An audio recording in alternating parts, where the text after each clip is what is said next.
Muy buenos días, muy buenas tardes o quizás muy buenas noches, estimado oyente, según sea la hora y el país donde se encuentre. Una vez más, le saluda el pastor bautista Nikos Ricoy, director del programa Encuentros y del Ministerio Tinajas, llenando siempre a cada tinaja que nos escucha con el agua fresca y limpia de la palabra de Dios desde aquí en España para todo el mundo hispanoamericano. Saludamos a todos nuestros oyentes que nos han seguido en esta serie desde Canadá hasta el sur de Chile, aquí en Europa y en otras partes del planeta donde se habla la noble lengua de Cervantes. Muy bienvenidos una vez más a todos y muchas gracias por estar ahí atentos al nuevo mensaje de hoy de nuestro programa Encuentros.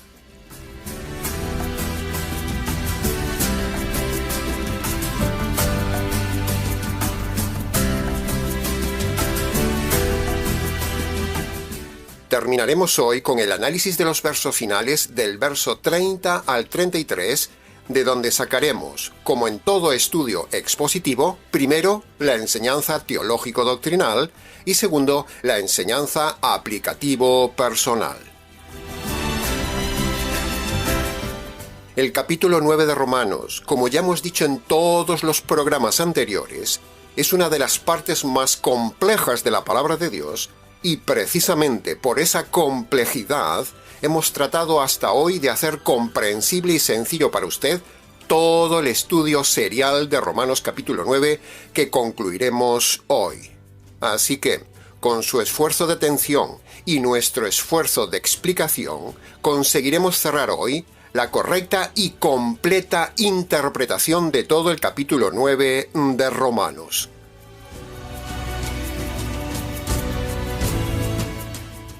Ahora, para terminar esta serie expositiva, vamos a hacer algo especial.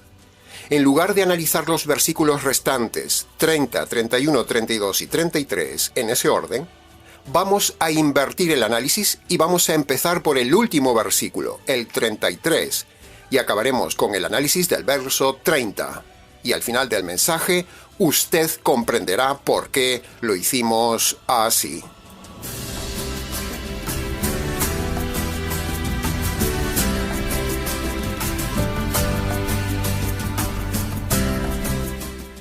Entremos entonces en el análisis y comentario expositivo del versículo 33 que dice: Yo pongo en Sión una piedra de tropiezo. El que crea en él no será aplastado.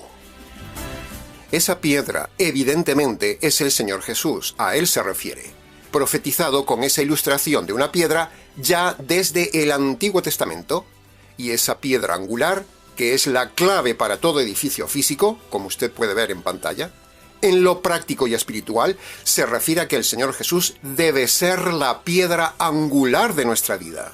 Es decir, todo en la vida debería tener como referencia la piedra angular del Señor Jesús. Él es el referente, Él es el modelo, Él es la roca, la base, la guía, la medida, la norma para la vida diaria. Esa sería la evidente enseñanza práctica para usted y para mí. Cristo, la piedra angular de la vida. Por cierto, ¿en qué se apoya usted para edificar su vida espiritual? ¿En qué valores? ¿En qué doctrina? ¿En qué evangelio, estimado oyente? Por eso Cristo es nombrado en toda la Biblia como la piedra angular desde donde uno debe empezar a edificar su vida espiritual. Ahora, habiendo dicho esto como enseñanza práctica general, permítame decirle ahora la siguiente doctrina. Preste atención. Este verso 33, literalmente, es un lenguaje solo para los judíos, no es para los gentiles. Recuerde que en este capítulo 9, Pablo está hablando a los judíos que rechazaron al Mesías. Y también todo el capítulo está dirigido a la comunidad judía que había en Roma. Por eso Pablo usa en este capítulo tanta cantidad de información del Antiguo Testamento que los judíos de Roma entendían perfectamente. Por eso, una vez más, le recordamos, estimado oyente, un tema importantísimo para comprender la Biblia. Hay dos lenguajes en la Biblia: el lenguaje religioso mesiánico para los judíos y el lenguaje jurídico racional para los gentiles. Sí, no se asombre de esto que decimos. En la Biblia hay dos lenguajes paralelos para dos diferentes grupos en la Biblia, judíos y gentiles. Dios no le habla igual a los judíos que a los gentiles. Hemos dicho esta doctrina muchas veces en el canal y hoy procedía recordarla.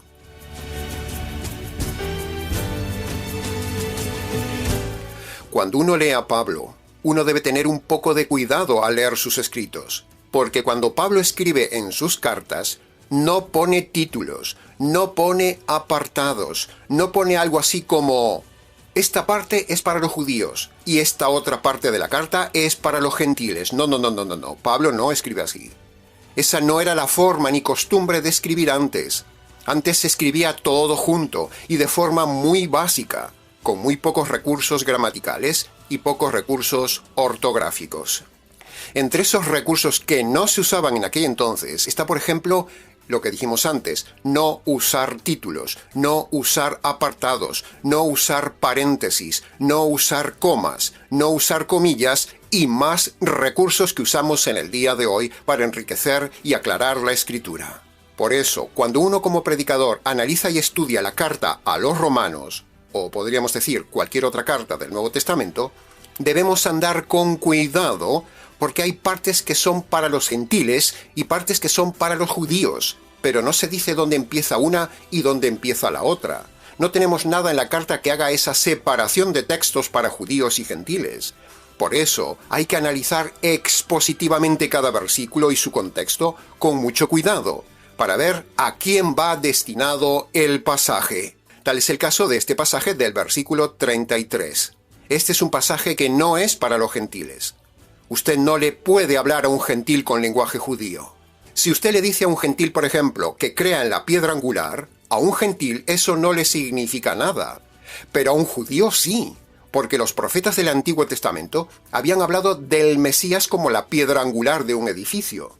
Por eso, si los judíos creían que Jesús era la piedra angular, o sea, el Mesías, eso los salvaba de la condenación eterna, pero decirle eso a un gentil, que Cristo es la piedra angular, no le significa nada ni le salva.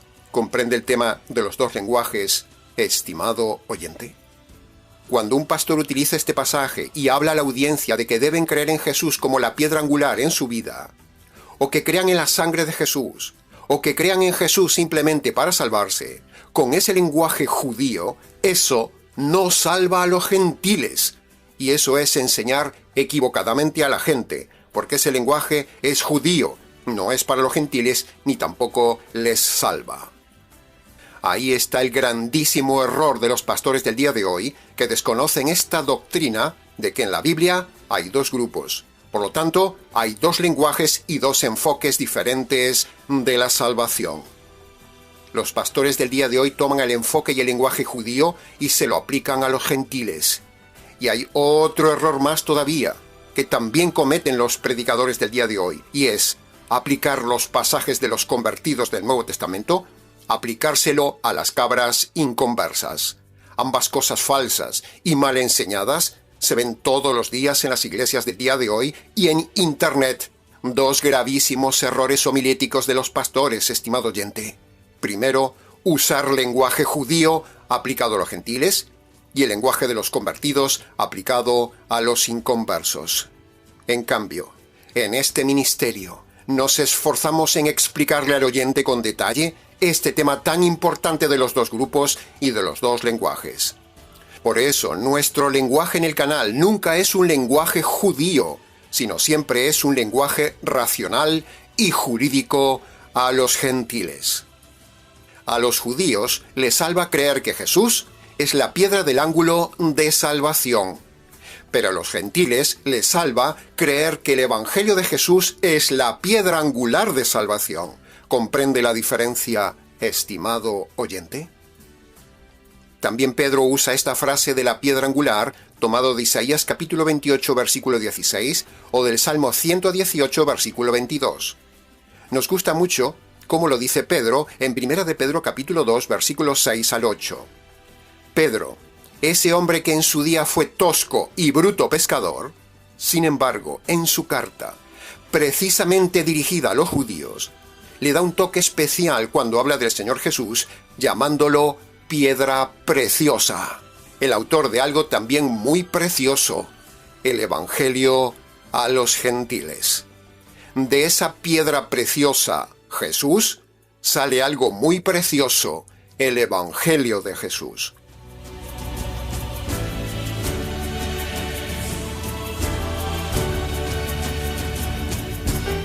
Escuche esto ahora, estimado oyente. Así como el Hijo de Dios, un día, fue molido por las dos piedras de molino, el Padre y el Espíritu Santo, destrozándolos ambos bajo la ira y la justicia divina por nuestros pecados, como dice Isaías capítulo 53, versículo 5. De la misma manera, estimado oyente, así un día el Señor destrozará, aplastará y molerá a todo aquel que no haya puesto su confianza en el Evangelio de esa piedra angular que es Cristo. Cristo vino para ser la piedra angular a los judíos, o sea, el Mesías. Y Cristo vino para diseñar una piedra sólida para los gentiles, el Evangelio del Mesías. Para los judíos, Cristo es la roca. Para los gentiles, el Evangelio de Cristo es la roca. Y un día, Cristo, esa roca, aplastará a todo judío rebelde que no haya creído en el Mesías. Y aplastará también a todo gentil que no haya creído en el Evangelio del Mesías. Hasta aquí con el análisis del verso 33, la piedra de Sión.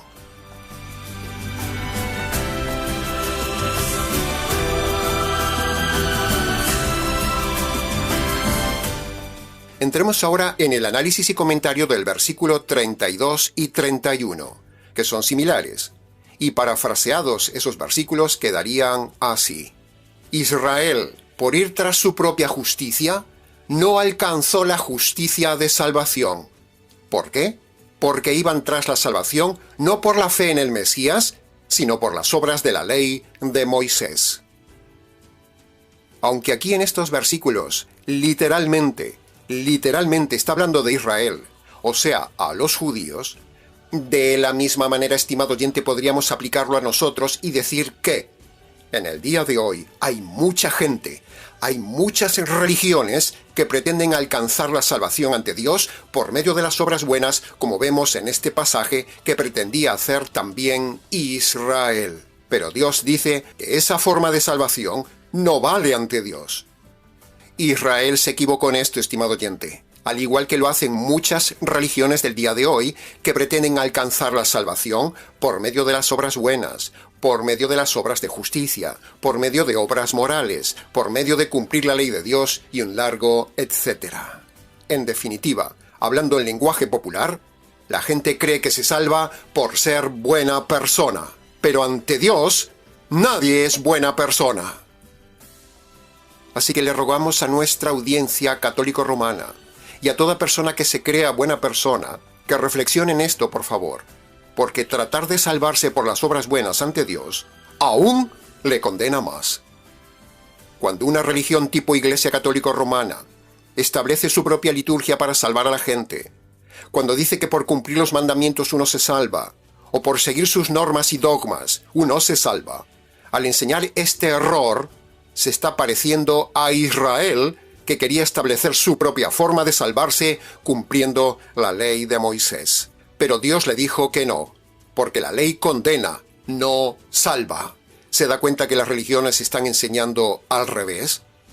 La ley es como un espejo que nos muestra cuán delincuentes somos ante Dios, y entonces, viendo esa tremenda delincuencia ante Dios, eso nos hace correr a apropiarnos de la salvación que Dios da por medio de la doble justicia de Jesucristo. Israel no comprendió esto y quiso salvarse practicando la ley, cumpliendo los mandamientos de Moisés y rechazando al Mesías. No haga usted como Israel, estimado oyente. Esta es la tremenda enseñanza práctica que nos da este versículo. No imitar a Israel. Y en esa misma línea van también los adventistas, que quieren cumplir la ley del Sabbat, los alimentos, y hacer obras buenas para salvarse o complementar la obra de Cristo. En esa misma línea van también los errados mesiánicos, que pretenden mezclar un poco de cristianismo con el judaísmo, practicando los ritos, las fiestas judías, hablar en hebreo y más cosas, como si eso les sirviera para salvarse. Pero todo eso está abrogado y no salva a nadie. Así que fíjese cuántas iglesias cerradas hay en el día de hoy, y cómo este capítulo 9 de Romanos, escrito hace más de 2000 años, es práctico para hoy con este tema. Así que, estimado oyente, piense esto. Usted no puede salvarse por medio de las obras buenas, o dicho en otras palabras, no puede salvarse por sus justicias, ni por cumplir la ley de Dios, ni por ser buena persona, que no lo es. Porque si usted quiere salvarse por las obras buenas o cumplir los mandamientos de Dios, usted está ofendiendo a Dios, está pecando contra Dios, y se presenta un grave y múltiple problema teológico. Punto número 1. En primer lugar, la Biblia dice que la salvación es por la fe en el Evangelio, no por obras buenas. Punto número 2. Si la salvación fuese por obras, entonces, ¿para qué hubo tanto sufrimiento con la muerte del Señor Jesús en el Calvario, si uno puede salvarse por sus obras buenas? ¿Para qué mató el Padre al Hijo? Nos hubiéramos evitado tanto dolor en la cruz si la salvación fuera por obras. Punto número 3. Si usted quisiera añadir sus obras a la obra de Cristo para salvarse, usted estaría diciendo que la obra de Cristo es incompleta y que usted con sus obras inmundas, humanas, estaría complementando la obra perfecta de Cristo. ¿Piensa usted, estimado oyente, que Cristo hace obras incompletas y necesita de sus obras humanas inmundas? Punto número 4. La Biblia dice que las obras buenas humanas son ante Dios como trapos de inmundicia. Así que, ¿usted le va a presentar a Dios su inmundicia?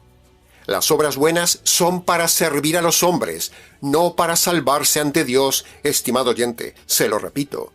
Las buenas obras son para servir a los hombres, pero no les sirven para salvarse ante Dios. Y punto número 5. Cuando una persona se centra en sus obras para salvarse, está menospreciando la obra de la cruz. En la cruz suceden dos cosas, estimado oyente. Primero, se descarga la justicia divina sobre un inocente, justicia que merece el hombre delincuente. Y segunda cosa que sucede en la cruz, al caer esa maldición, esa ira y esa justicia sobre el hijo inocente, la familia divina sufre el desgarro de su unidad eterna. En la cruz se produce una circuncisión donde el hijo es cortado sin piedad y desgarrado de la unidad familiar divina. ¿Se da cuenta de la intensidad y profundidad espiritual del tema? Por lo tanto, todo hombre que se centre en sí mismo para salvarse por sus obras está dejando de lado la doble obra de la cruz, la justicia sobre Jesús y el desgarro de la familia divina. Y esa ofensa a Dios le generará la sentencia de condenación eterna.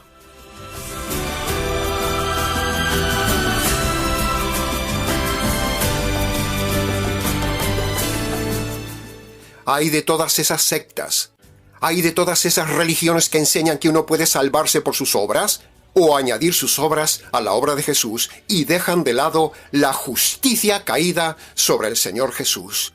Ay de ellos, estimado oyente, tenga cuidado. ¿Cree usted que Dios va a aceptar las sucias obras humanas y aceptar que el hombre menosprecie y deje de lado la preciosa y desgarradora obra de la cruz que ellos hicieron por usted? ¿Usted lo cree? Por lo tanto, estimado adventista, estimado católico, moralista, mesiánico, religioso, incluso algún judío o estimada buena persona que me esté escuchando, reciba este mensaje por su bien, como si Dios rogara por medio nuestro. Deje de lado sus obras de justicia para salvarse, reconozca sus injusticias y agárrese de la obra de justicia del Trino Dios en la cruz. Hasta aquí con la reflexión teológica de los versos 31 y 32.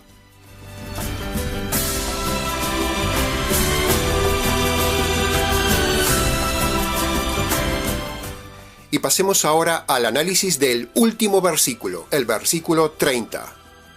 Y lo hemos dejado precisamente a propósito para el final, porque Pablo le está hablando a gentiles. Y así usted, estimado oyente gentil, entienda mejor el mensaje de hoy. El verso dice: los gentiles han alcanzado la justicia por la fe. Ante esta magnífica frase de Pablo, nosotros los gentiles debemos inclinarnos ante el Trino Dios y decir: amén, aleluya. Porque, por la providencia de Dios, nosotros los gentiles, delincuentes ante Dios, hemos llegado a conocer y comprender el verdadero significado de la justicia de Dios que perdona los pecados. Hemos recibido el evangelio jurídico y hemos recibido el enfoque correcto de la salvación basado en la justicia de Dios caída en la cruz. Y mucho más agradecidos debemos estar a Dios al ver que hay muchos que enseñan una justicia salvadora incorrecta. ¿Y qué es esa justicia de Dios de la cual habla el versículo 30? Bueno, ante todo, debemos decir que estamos hablando en términos jurídicos, como siempre decimos en el canal. Y en segundo lugar, la palabra justicia en la Biblia tiene varios significados, porque es una palabra polisémica. Primero, justicia en la Biblia se refiere a una vida moral. Segundo, justicia en la Biblia se refiere también a darle el justo castigo a alguien. Tercero, justicia se refiere también a las formas e intentos de una persona para salvarse. Cuarto, justicia en la Biblia se refiere otras veces como sinónimo de salvación. Quinto, justicia se refiere también en la Biblia a la vida completamente justa de Jesús en la tierra. Y sexto, justicia se refiere en la Biblia a lo que le cayó al Señor Jesús en la cruz y lo mató.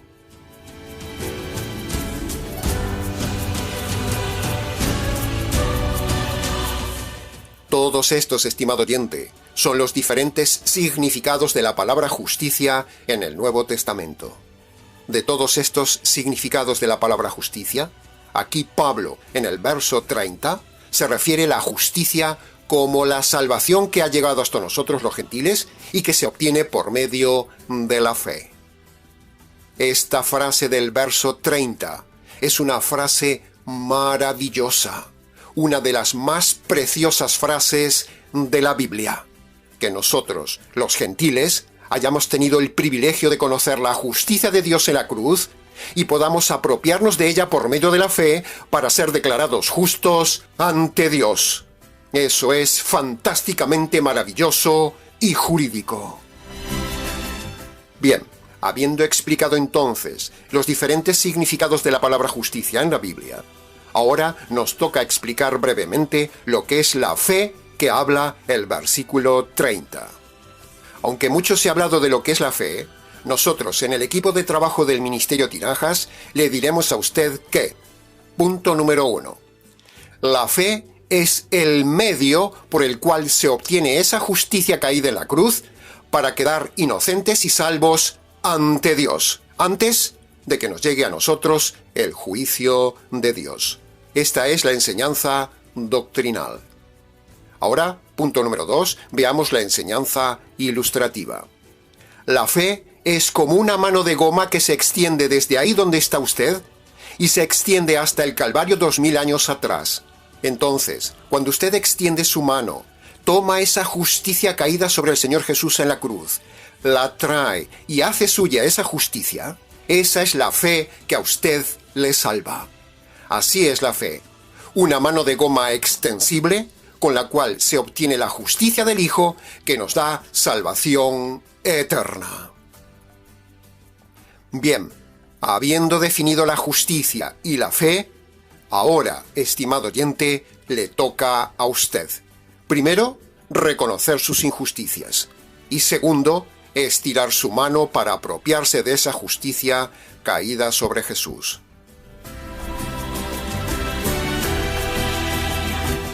Ahora, hagamos un pequeño paréntesis y aprovechamos este versículo 30 para refutar una vez más el calvinismo que dice que la fe es un don especial de Dios dado solo a unos pocos elegidos. Pero nosotros decimos que la fe es un don general de Dios dado de forma innata a todos los hombres y no solo a unos pocos hombres, como dice el calvinismo. ¿Puede ver la diferencia doctrinal? En Efesios capítulo 2, versículo 8, en donde los calvinianos manipulan este tema, ahí no se habla de fe como un don especial de Dios a unos pocos elegidos. No. Nosotros decimos y enseñamos tajantemente que tanto la fe como la salvación, ambos son don de Dios dado a todos los hombres. La fe es un don innato de Dios al hombre, y la salvación es un don universal de Dios a todos los hombres. Al calvinista le interesa decir que la fe es un don especial de Dios dado solo a los elegidos, porque eso apoyaría su falsa doctrina de la predestinación de unos pocos hombres, como ya hemos enseñado en programas anteriores. Por lo tanto, la idea calvinista deformada de que la fe es un don de Dios exclusivamente para los elegidos es falsa. Efesios capítulo 2, versículo 8, el famoso pasaje que utilizan los calvinistas, no dice que la fe es para unos pocos. Los calvinistas, como secta, son unos expertos manipuladores de la palabra de Dios con este pasaje de la fe, que conste en acta.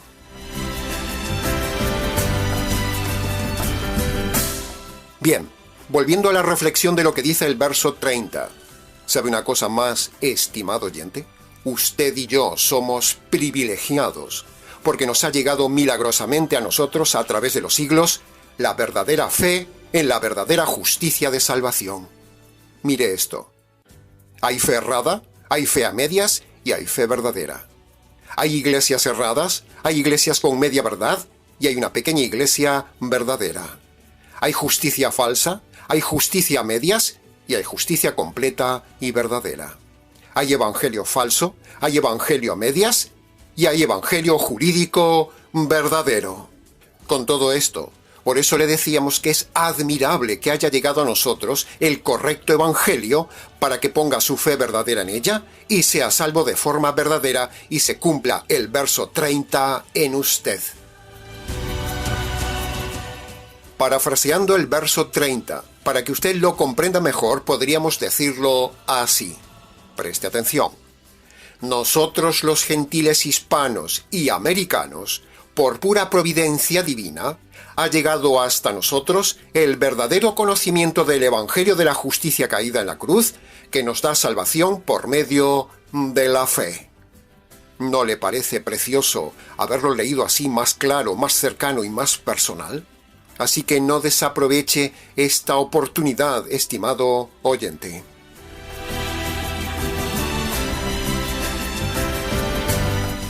Ahora, de todos los significados que hemos dicho de la polisémica palabra justicia, el verso 30 se refiere a salvación. Aunque el hombre gentil hace obras justas, como ya hemos dicho, o sea, hace justicias para agradar a Dios y salvarse, la realidad objetiva es que el hombre siempre falla. Por lo tanto, por esos fallos, por esas injusticias, por no cumplir el 100% de la justicia de Dios con una vida intachable, eso produce dos cosas en el hombre. En primer lugar, hace que ya no se salve. Y en segundo lugar, hace que la justicia divina, aún encima, esté sobre este hombre y lo condene. ¿Se da cuenta de lo grave que es confiar en las falsas obras buenas? Por estas dos razones, las justicias humanas no sirven a nadie para salvarse, como ya lo hemos dicho. Entonces, cuando uno es sincero, cuando uno ve su impotencia para cumplir la ley, y cuando uno ve su culpabilidad por haber roto la ley, es ahí cuando interviene el Señor Jesús, el hombre perfecto, para diseñar para nosotros una doble justicia que nos ayuda a salvarnos. La doctrina de la imputación, otra doctrina jurídica de la Biblia. Primera justicia de Jesús. Jesús cumple perfectamente toda la ley moral, toda la ley de Moisés, viviendo una vida de justicia moral perfecta. Y la segunda justicia de Jesús es la justicia jurídica recibida en la cruz por causa de las injusticias del hombre que no cumple la ley. ¿Se da cuenta del tema jurídico imputacional? ¿Puede comprender la doble justicia del Señor Jesús? Un hombre que vive una vida de justicia, aún encima recibe la justicia divina que no merece. Eso sí que es una paradoja. Es una paradoja, pero no es una injusticia, porque estaba tipificado por la ley de Dios, y Dios no hace leyes injustas. Por lo tanto, al estar tipificado como ley, no es una injusticia que un inocente reciba la justicia de un culpable. Eso fue lo que vivió el Señor Jesús. ¿No le parece fantástico, estimado oyente, que nos haya alcanzado este conocimiento, que nos haya llegado esta verdad tan maravillosa que se llama el Evangelio de la Justicia? Por eso me encanta esta doctrina que hemos dejado intencionadamente para el final, con el análisis del verso 30, porque es un versículo perfectamente idóneo para cerrar la serie y para cerrar el programa de hoy, hablándole a usted de lo jurídico, de las dos justicias hechas por el Señor Jesús, el Señor de la justicia. Jesús, mi justicia, el Evangelio jurídico en estado puro.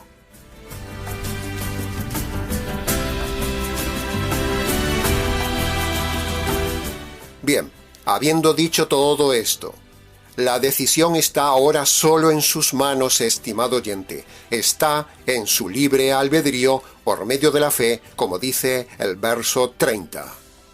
El Señor Jesús, el Señor de las dos justicias, la justicia moral cumplida y la justicia jurídica recibida, manda ahora a todo hombre que obedezca dos condiciones jurídicas para el perdón de los pecados y para entrar al reino de los cielos. Así que, llegados ya al final de esta fascinante e intensa serie expositiva de Romanos capítulo 9, y como no podía faltar en nuestro mensaje, le animamos, estimado oyente, que use su razonamiento. Le rogamos que en su libre albedrío obedezca usted hoy esos dos mandatos del Señor Jesús que vemos claramente en Marcos capítulo 1, versículo 15. Así que, amablemente, le invitamos, estimado oyente, a que vaya a su habitación y allí, en sus rodillas, si su salud se lo permite, descalzo en señal de reverencia ante Dios. En sus palabras, tómese su tiempo y obedezca de forma detallada las dos condiciones jurídicas que dice Marcos capítulo 1 versículo 15 para salvación de su alma, para su salvación eterna. Primera condición jurídica: el arrepentimiento.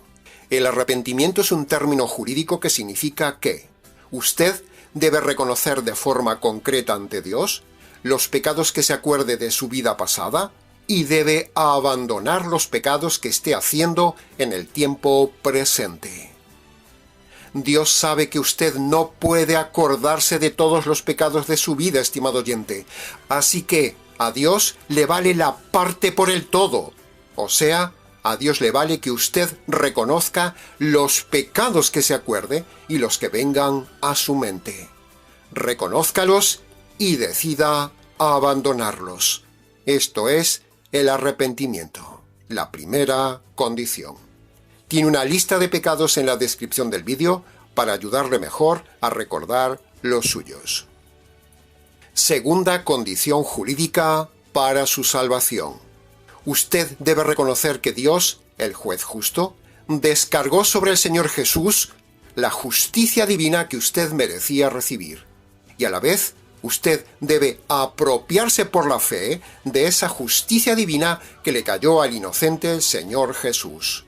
Cuando usted obedece estas dos condiciones jurídicas, entonces usted tendrá paz, perdón y salvación eterna. Este es el verdadero plan de salvación jurídico detallado y no la falsa predestinación de unos pocos que enseña la secta de los calvinistas reformados. El que tenga oídos, que oiga esta verdad maravillosa de la justicia diseñada por el Trino Dios, que se obtiene por medio de la fe y que nos ha alcanzado a nosotros, los gentiles. Amén. Aleluya.